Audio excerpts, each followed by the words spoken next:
মহাশিবরাত্রির ব্রত করেছেন, অথচ ব্রতের পারণের মন্ত্র, ব্রতকথা না শুনেই উপোস ভেঙে দিয়েছেন?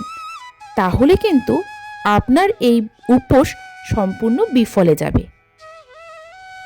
শিবরাত্রির ব্রতর নিয়ম, ব্রতের উপকরণ, ব্রতের ফল, শিবরাত্রি ব্রত পারণের মন্ত্র এবং ব্রতকথা শুনতে হলে অবশ্যই কিন্তু আমার এই ভিডিওটি লাস্ট অবধি দেখতে হবে। নমস্কার, গল্প স্বল্প বাই মৌসুমীর চ্যানেলে আপনাদের স্বাগতম জানাই। শুরু করছি আজকের ভিডিও। শিবরাত্রি ব্রতের নিয়ম। শিবরাত্রির আগের দিন হব্যিষান্ন বা নিরামিষ আহার করে রাত্রে বিছানায় না শুয়ে খড় বা কম্বলে শুতে হয়। ব্রতের দিন উপবাসী থেকে গঙ্গা মাটি বা শুদ্ধ মাটি দিয়ে 4টি শিব গড়ে 4 প্রহরে একটি করে শিবের পুজো করতে হয়। প্রতিষ্ঠিত শিব থাকলে তাতেই 4 প্রহরে 4 বার পুজো করা যেতে পারে। প্রথম প্রহরে দুগ্ধ দ্বারা, দ্বিতীয় প্রহরে দধি দ্বারা, তৃতীয় প্রহরে ঘৃত দ্বারা এবং চতুর্থ প্রহরে মধু দ্বারা স্নান করাতে হয়। ব্রতের দিন সারা রাত্রি জাগরণ করে পরদিন ব্রতকথা শুনে ব্রাহ্মণ ভোজন করিয়ে ও সাধ্যমতন দক্ষিণা দিয়ে পালন করতে হয়।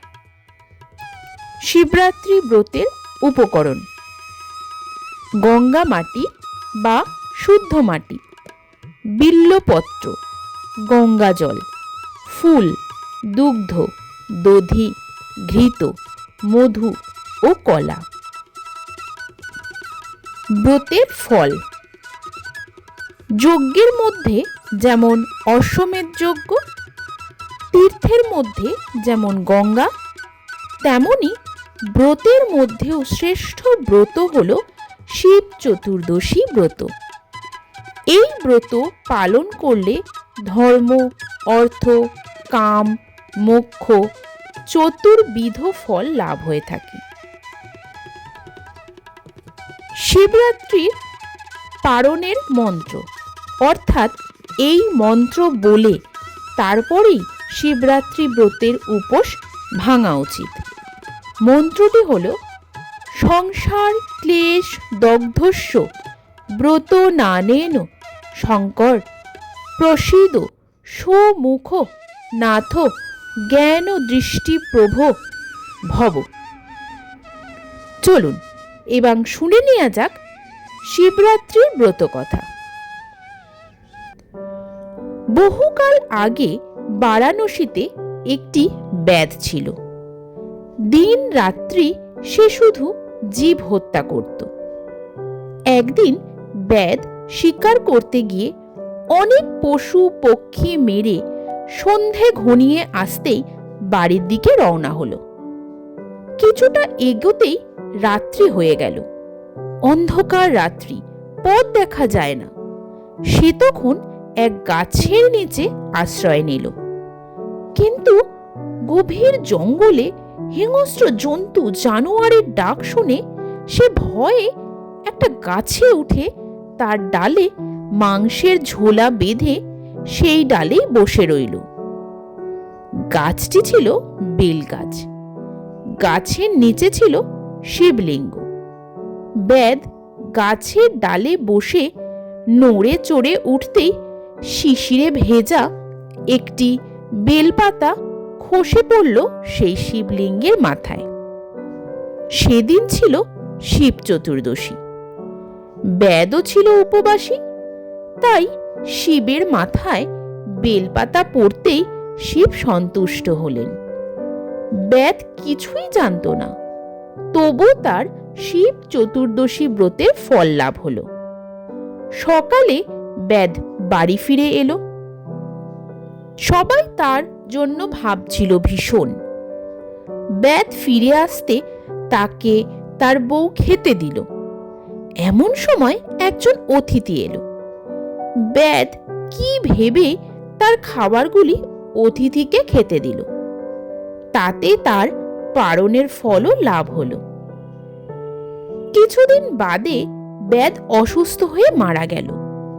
যমদূতরা তাকে নিয়ে যাওয়ার জন্য এলো। এমন সময় সেখানে শিবদূতরাও এলো।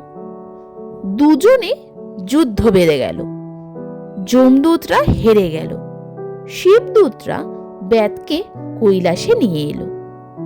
যমদূতরা তাদের পিছনে পিছনে ধাওয়া করল। কৈলাসের দ্বারে নন্দী পাহারা দিচ্ছিল। সে যমদূতদের কাছে ব্যাধের শিবরাত্রির কথা বলল। সব শুনে যমদূতরা ফিরে গিয়ে যমকে সব জানালো। যম বললেন, হ্যাঁ, যে শিব বা বিষ্ণুর ভক্ত আর যে শিব চতুর্দশীর ব্রত করে এবং যে বারাণসী ধামে মারা যায় তার উপর আমার কোনো অধিকার থাকে না। তারপর থেকে এই ব্যাধের কথা চারিদিকে প্রচার হয়ে গেল। অথ শিবরাত্রির ব্রত কথা সমাপ্ত। আপনি শিবরাত্রির উপোস করলে অবশ্যই কিন্তু এই ব্রত কথা শুনবেন এবং ব্রতের শেষে যেদিন যখন উপোস ভাঙবেন অবশ্যই করে কিছু খাওয়ার আগে পারণ মন্ত্রটি পাঠ করে নেবেন। আজকের ভিডিওটি এখানেই সমাপ্ত করলাম। যদি কিছু ভালো লাগে অবশ্যই করে একটি লাইক এবং কমেন্ট করে দেবেন এবং শেয়ার করে সবার মধ্যে ছড়িয়ে দেবেন। এখনো যদি আমার এই চ্যানেলটি সাবস্ক্রাইব না করা হয়ে থাকে, এই ধরনের আরও ব্রতকথা, একাদশীর উপবাসের কথা জানার জন্য চ্যানেলটি একটু সাবস্ক্রাইব করে দেবেন। খুব শীঘ্রই দেখা হবে নতুন কোনো ভিডিও নিয়ে। এতক্ষণ সঙ্গে থাকার জন্য অসংখ্য ধন্যবাদ। নমস্কার।